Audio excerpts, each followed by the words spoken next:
G'day, you mob. Welcome to this episode of the Goss, where I sit down and have a bit of a chin wag with my old man each week about the week's gossip, the week's news from the land down under, and maybe other bits of the world too. Depends what comes up, I guess.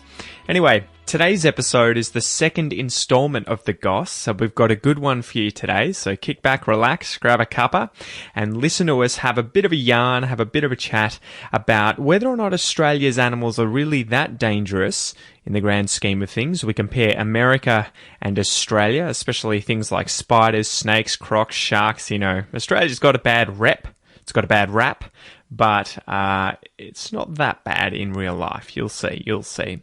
And beyond that, we talk about this week's cull of camels. There was a bit of an uproar in the news where people were up in arms. They were losing it. They were going bananas because 10,000 camels had to be put down. They had to be shot in order to control numbers. Anyway, without any further ado, guys, play the kookaburra and let's get into this episode.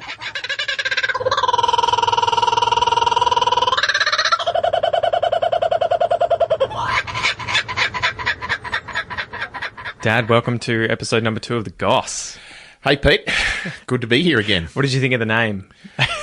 You can be honest. You said you were saying it reminded you of a friend's surname. Yeah, I had one's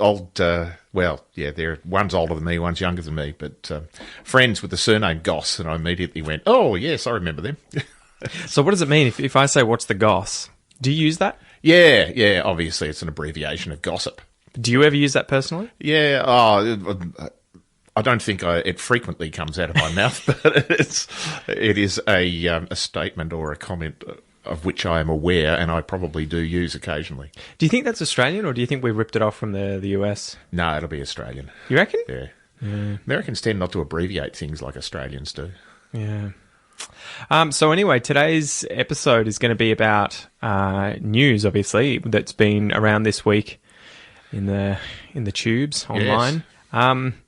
Before we get into the meat of it, because we want to talk about the camel cull and obviously dive into the history of camels in Australia, how they got here, what they're doing here, and why they're a problem.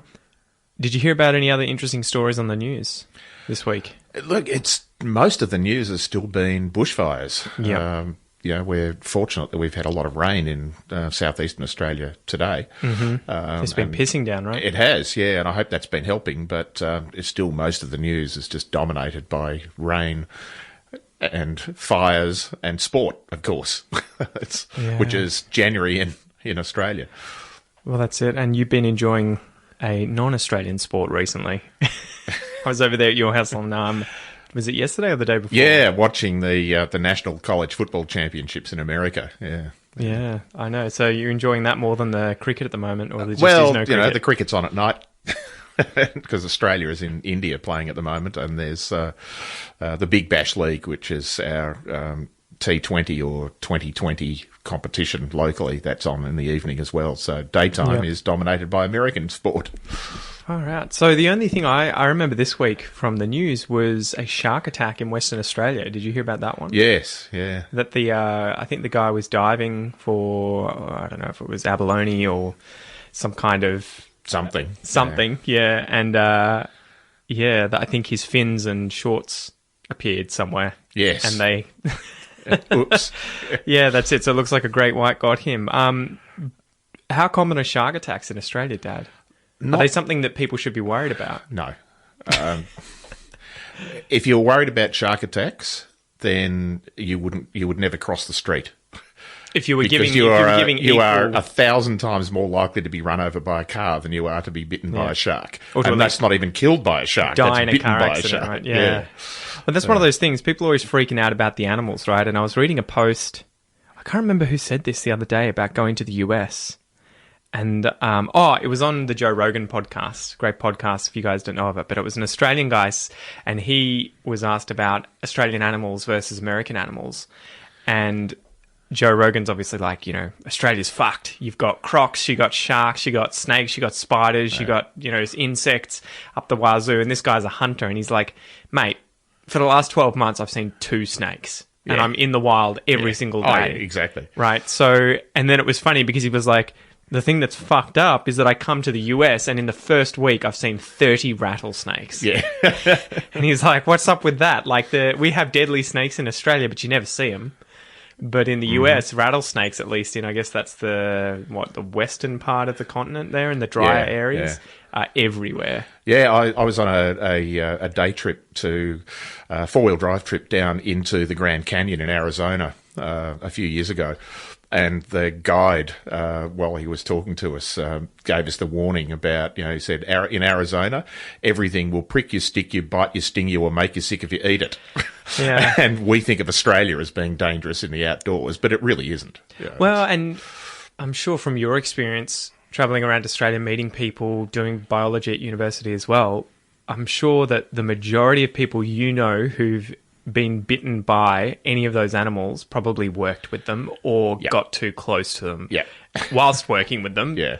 So for me, one of the guys I know who's been bitten by a taipan was Ross.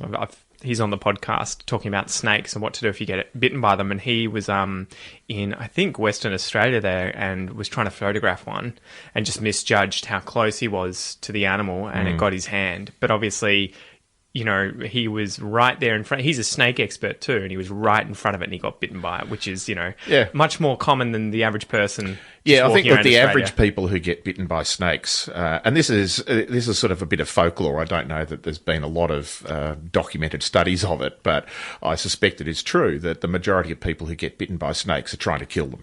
Yeah. With a shovel. They're actually getting too close. They're trying to hit them with a stick or hit them with a shovel or do something like that. The snakes, most snakes that you see are going to be sleeping. Or they're going to be, you're going to see their butt while they're running in the other direction. They will have taken off before you get to see them. Well, I remember that being I think it was the Yuyangs. Was that where we were when I shat myself? No, it was up at Mount Alexander. Was it? Near Bendigo. Okay, so we were near Bendigo and I remember... You can tell the story if you want. Do you no. I didn't see the actual event. All I remember is seeing you bolting out of the bush with my dick out. So, without getting too crass, the story is that I had to really go to the toilet. I was busting to take a piss, and I walked off the track, which is quite common. Pete was about 10 years old at the time. Let's put this into context. Yeah, that's it. It wasn't last week, and so I walked off the track. I sort of scurried a little bit down the mountains and there were those, I guess the bush here is really dry. Yeah. Sunlight hits the ground, so a lot of snakes do come out and sunbathe in these areas. Lots of leaf litter and stuff as well. Lots of rocks. So. And so I was getting ready to take a piss. I, pulled the member out and was getting ready. And as I looked down, there was a brown snake at my feet, asleep, just curled up. And as soon as I moved, it lifted its head, but it didn't have time. I was out of there, and I shat myself. Like, I was screaming, like, there's a fucking snake, there's a snake! And the snake's probably just gone back to sleep. But, that was the closest encounter I think I've had, apart from catching one up at the farm when I was a little kid. Baby one. Yeah. That was in winter, didn't count. What about funnel webs? Should you be worried about them comparatively with sharks, crocodiles, or probably. snakes? But, again, very few people get bitten by them. These are funnel web spiders. Funnel web spiders, guys. yeah. And we don't have them in Melbourne. They're in Sydney, right? Well, actually, Sydney. we do. We have not in Sydney Melbourne. funnel. Not in Melbourne. In We've Victoria, got funnel web spiders here. Yeah, we have a different species of funnel web spider that I didn't realise the venom will take you a lot longer to kill you than the one in Sydney. But the Sydney funnel web, as it is, not officially known, but often called. At least it gives you a warning in its name where not to go. Yeah, and the big challenge with them is that they're relatively common, but they also live in just backyard gardens. Yeah, they'll build their funnels, as they're called, because they're attack predators. They sit in a funnel web. So they've dug a little tunnel. Build a funnel around it and then sit in it waiting, and when something comes past they'll leap out and bite it and pull it back in. And pull it back in. So most people who get bitten by them are out doing gardening. They'll just be picking up leaf litter or raking over stuff with their hands and get bitten on the hands. Well, I think they're kind of frightening because another part of their biology, especially for the males, is that the males will wander around actively in, I think, the spring season, maybe the end of winter, spring, looking for females to mate with. And I think for them, they're kind of in a tumultuous situation Yeah, too, because quite and- often they get eaten by the female, right? Yeah, But the males will go around and they look for anything that's a hole or a warm, damp location, hoping there's a female in there. And so if you leave your shoes outside, they're likely to go in that, and they can get in pools, and they can live. They trap the air with the hairs on their body. And so they don't die very quickly when they fall in the pool. So if you're swimming around in the backyard pool, you can touch them. But I haven't looked at the statistics, but I can't remember the last time a person in Australia died of a spider bite. There's lots of occasions of spider bites, but we're so good now. The science is so good with the antivenins to if you get to hospital in time, then you're cured fairly quickly. Looks like here there have been no deaths in Australia that have been confirmed from a spider bite since 1979. Yeah, there you go. What's that? Almost 40 years. Yeah, and not since antivenom was brought in for the redback spider and the funnel web. And I think they're the only two spiders in Australia that have killed deadly people. That are deadly, yeah. But there was a funny story I remember in the news a while back about the redback spider.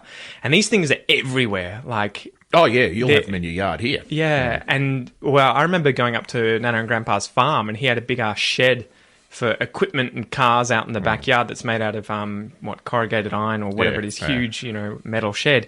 And there used to be hundreds of them around underneath the coping under the shed that was holding it up. They would be everywhere. But there was a guy in the news last year who got bitten on the penis twice by the same spider.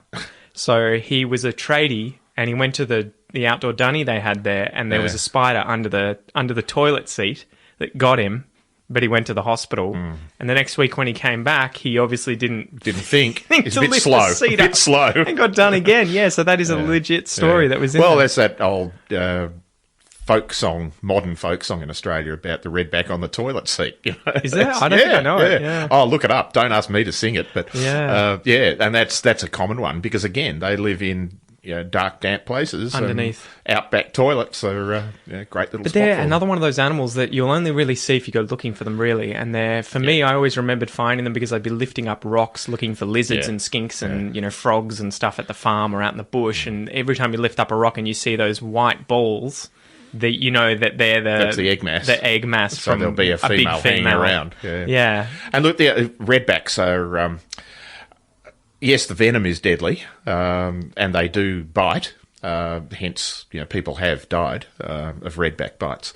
But that's probably because they don't know and they just leave it, right? but their fangs are very small. Yeah. Unlike the funnel web, where that's frightening. They can go through your toenail. Yeah, exactly. So they go through gardening gloves. It's like a knife on the front of a spider. Whereas redbacks, you could have one in the palm of your hand and it couldn't get through the calluses on your fingers. Well, put it on the back of your hand and it could. But there was a guy online who free-handled a redback when he came to Australia. Coyote Peterson, or whatever his name is, the guy who's like a wildlife YouTuber, and he came out to Australia and free-handled one. Not recommending that you do that. No. But yeah, so I guess, dangerous animals-wise, coming to Australia, you shouldn't really be afraid too much. I'd be more worried about humans. You're much more likely to be killed. The one dangerous animal in Australia that does kill tourists are crocodiles. Well, it's probably more likely to be dogs, horses. Oh, yeah. But every year we have one or two tourists that not necessarily get killed, but get taken by crocodiles. And these are quite often Australian tourists too, right? Oh, yeah. People who just have no idea. They don't tend to be locals from that area. Yes. They tend to be people who've gone north to Queensland or the Northern Territory. With the estuarine crocodile or saltwater crocodiles, they live in saltwater and freshwater, and they will be up to 100 kilometres or more upstream in some of the large rivers in northern Australia. Yeah. And people go, it's hot, it's humid, all times of the year, and they think, this is safe. I can't see anything. I'll just go for a swim. The water's clear. The water's clear. Yeah. But, don't do it. They swim quickly. Ask. And don't camp right beside the. Anyway. Yeah, watch Crocodile Dundee. Don't fill up your water bottle at the edge of the water. Anyway, I guess moving on to camels, Dad. Yeah, camels. So there's been a cull announced. It's probably already happened. I think it was meant to start. It probably has, yeah. Was it meant to start today or was it last week on Wednesday? I think it was last week, but this is one of these news stories that hits the news when it's going to happen, but when it actually does happen, the stories died down. So the big anti-cull campaigns come out. People campaigning against killing big furry animals. which it's never a pleasant topic when you say we're going to go out and kill camels. Now, camels are pretty nasty animals. There's an individual personalities of camels, but as an animal, there's not much wrong with them. So when a government announces that they're going to kill 10,000 of them, then you can understand why people will get up in arms. I think the number freaks people out too, right? If you were to say that, we're going to go out and kill 10,000 koalas, people would be like, up in arms. But in some places, they've had to do that too. Yeah, probably not 10,000, but not 10,000, but they've had to cull them because they are eating each other out, and they're all going to die if they leave them there and they all now, eat a lot of the culling of koalas historically has been removal, where they're actually picking them up from one place and putting them into another so they're not suitable habitat that has a low population of koalas. But with camels, it's there are simply too many of them. And in the drought that we've had, that we talked about last week, in relation to bushfires, there's very little water around. There's very little pasture around, so there's not much for them to eat. So they are congregating in areas where there is water. They're destroying water holes. They're destroying whatever pasture is still there, but they're also killing each other. There have been examples where they've been trampling other camels to get to water. There are so many of them around water holes. It's one of those things you have to kind of be quick. I mean, you have to try and avoid being quick to form an opinion on this thing, especially when you're not out there experiencing it. Because I feel like a lot of people are like, oh my God, don't kill the camels, but you don't live in a remote community in the middle of nowhere with very little water and very little infrastructure, which is getting destroyed by all these camels. And so, it's very easy to say don't kill the animal without knowing the facts behind it. And that was I was really surprised looking into this.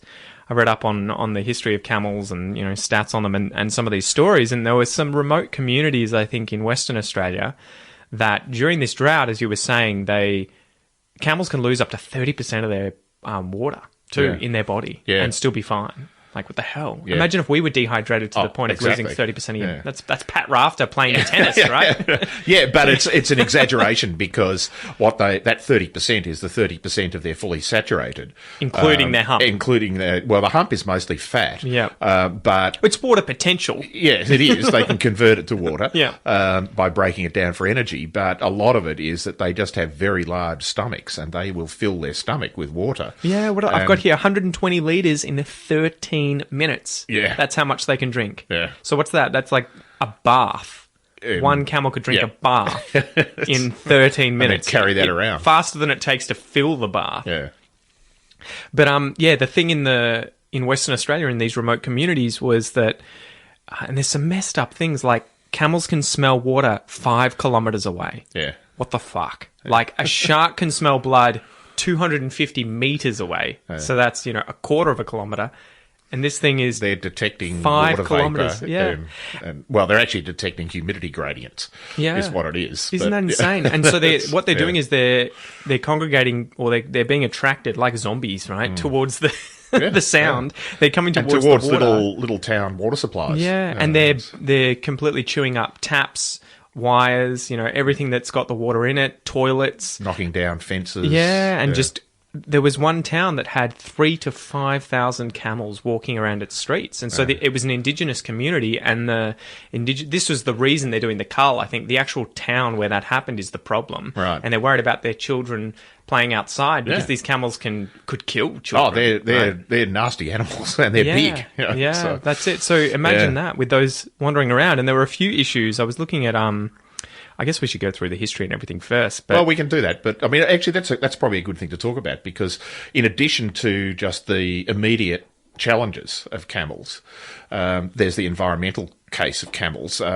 Camels didn't evolve in Australia. Yeah. So, our outback habitats, have not evolved with camels there. So they are destroying habitat. They will eat a lot more than... kangaroos, wallabies. 80% of the vegetation in the outback they can pick apart and eat and get energy from, which I would imagine is more than the average mammal in the outback. Probably isn't adapted to eat that kind of percentage. No, exactly.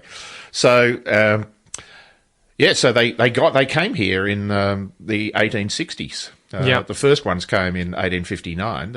I think there were 3 that were here, randomly imported. No, so I looked that up. So it was 1822. They were first suggested to come by a Danish-French geographer, Conrad Maltbrunn, and he was like, yeah, oxen would be great for the woods and thickets, mules for stony and rocky areas and hilly country, and dromedaries for the sandy deserts. And then in 1840, between 2 and 6 were imported from the Canary Islands by the Phillips brothers in Adelaide. Yeah. And the reason I wanted to interrupt you there is because there only one of them survived, and this camel was called Harry, and he's also known as the camel who he killed his owner. So this camel, they are nasty animals. And the funny thing is he shot his owner with a gun. And the story is interesting. So apparently John Ainsworth Horrocks, I think he's an explorer, was wanting to explore the interior of Australia looking for pasture for cows and sheep. He was on the 1846 expedition to arid South Australia near Lake Torrens in search of new agricultural land, and he became the first man to be shot by his own camel. On September the 1st, Horrocks was preparing to shoot a bird on the shores of Lake Dutton. His kneeling camel moved while Horrocks was reloading his gun and fatally injured him. It shot off his middle finger and it took out a row of teeth. And it took him a week. It took him a week to die from infection. But before he died, he ordered that Harry would be euthanized. Well, put down. So there you go. The first camel that came to Australia killed its owner. Yeah. And then the next lot of camels came. I think there were 24 camels that were introduced by the Victorian government for the Burke and Wills expedition. And why were they brought for the Burke and Wills expedition? That was the the idea of that expedition was to travel from the south coast to the north coast. Yep. So they travelled from Melbourne and they wanted to go all the way to the Gulf of Carpentaria, which is Darwin Queensland. area, right? Yeah, northern Australia. The first people to cross the country from north to south, inland. The only way of getting through deserts and carrying a lot of stuff was by camels because horses simply couldn't survive. Yeah. They did have horses with them. They had horses, and I think they had oxen as well, pulling carts and stuff. So. And a lot of them, though, they ended up shooting and eating. Shooting and eating, yeah. Exactly. Yeah. Because we could probably dedicate a separate episode, not the news episode, but another one to Burke and Wills, because it is the most farcical expedition in the history of humanity. Yeah, look into it. It's tragic. It's as tragic, stupid, funny, and tragic as it is. Yeah. And it's all right. You could not write this as fiction and have people believe it. Yeah. So they were introduced then. That was 1859, I think. Yeah. And then in the 1860s, there were a lot of explorations, as you were talking about in the 1840s with explorers go, but a lot more explorations into outback South Australia, looking for pasture, but also looking for continuing to get that south to north connection. Yeah. There was a telegraph line being built to connect Australia to the rest of the world. So that was the Overland Telegraph line? Telegraph. That was running from Adelaide to what we would now call Darwin. It wasn't called Darwin at the time. Yep. And then because there was a telegraph line that they could connect up through to Jakarta in Indonesia. To get news from the rest of the world, right? To and from the rest of the world. And amongst other things, there's pastoral properties and so on. And so one of the ways of creating those expeditions and including animals to help them out was to import camels. And they imported cameleers as well, people who managed and looked after the camels, and they were known as Afghans. Yep. G'day, mate. That was the first half of this episode of The Goss. If you would like to continue watching or continue listening to this episode, make sure that you sign up for the premium podcast or Academy memberships at aussieenglish.com.au, where you will get full access to these entire episodes of this series and much, much more. You can go check that out using the links below or just go to aussieenglish.com.au. Once again, thank you so much for joining me, mate, and I will see you next time. Peace.